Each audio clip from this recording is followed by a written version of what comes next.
আসসালামু আলাইকুম। দেশ এবং বাইরে থেকে যারা দেখছেন সবাইকে স্বাগতম করছি অনুসন্ধানের পর্দায়। আপনারা জানেন সত্য ন্যায় আর জনতার পক্ষ নিয়ে সবসময় আমরা কাজ করে যাচ্ছি অনুসন্ধান টিম।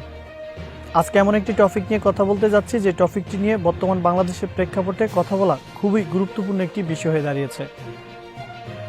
2020 সালে 29 সেপ্টেম্বর কোনো প্রকার নথিপত্র ছাড়াই ভারত আমাদের দেশে পেঁয়াজ রপ্তানি বন্ধ করে দেন। পেঁয়াজ রপ্তানি বন্ধ করে দেওয়ার বিষয়টি সবার কাছে স্পষ্ট হলো, কিন্তু পেঁয়াজ বন্ধ করে দেওয়ার কারণ এখন পর্যন্ত সাধারণ মানুষের কাছে না জানাই রয়ে গেছে। ভারত বাংলাদেশে পেঁয়াজ রপ্তানির শুরু থেকেই $250 করে প্রতি টন পেঁয়াজ রপ্তানি করে আসছিল। হঠাৎ করে বন্ধুরাষ্ট্র ভারত বাংলাদেশকে পেঁয়াজ দেবে না $250। তাদের চাহিদা মতে $750 হলে তারা বাংলাদেশকে পেঁয়াজ দেবে, যার ফলে কোনো প্রকার নথিপত্র কিংবা নোটিশ ছাড়াই বাংলাদেশকে পেঁয়াজ দেওয়া বন্ধ করে দেন। চট্টগ্রাম বন্দরের তথ্য অনুযায়ী এই মুহূর্তে চট্টগ্রাম বন্দর চত্বরে 23,000 টন পেঁয়াজ পড়ে আছে। আরও 3,000 টন পেঁয়াজ জাহাজ থেকে খালাসের বাকি। সর্বমোট 26,000 টন পেঁয়াজ রয়েছে বাংলাদেশে।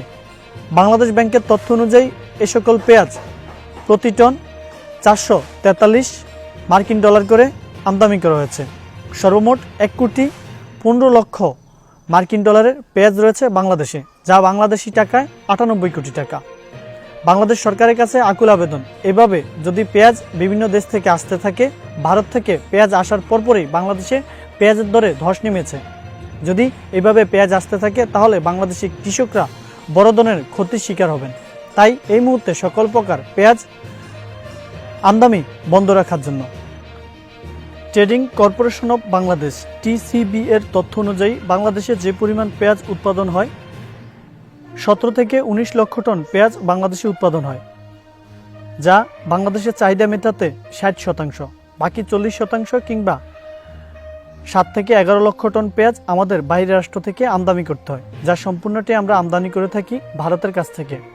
কিন্তু 2020 সালে 29 সেপ্টেম্বর যখন বাংলাদেশকে পেঁয়াজ দেওয়া বন্ধ করে দেন ভারত, তখন বাংলাদেশের চাষিরা পেঁয়াজ চাষে উদ্বুদ্ধ হন, যার ফলে এবছর ব্যাপক পরিমাণে পেঁয়াজ চাষাবাদ হয়েছে বাংলাদেশে।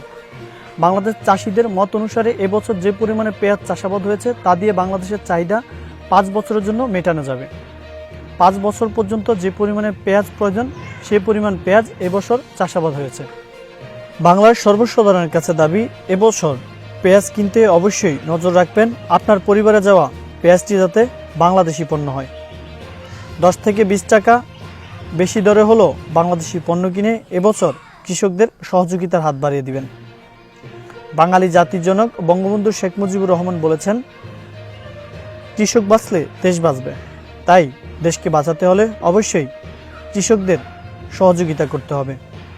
এবছর দেশি পণ্য কিনে কৃষকদের অনেক বেশি উদ্বুদ্ধ করতে হবে, পরবর্তী সময় যাতে কৃষকরা আরও বেশি চাষাবাদে মনোযোগ দেন।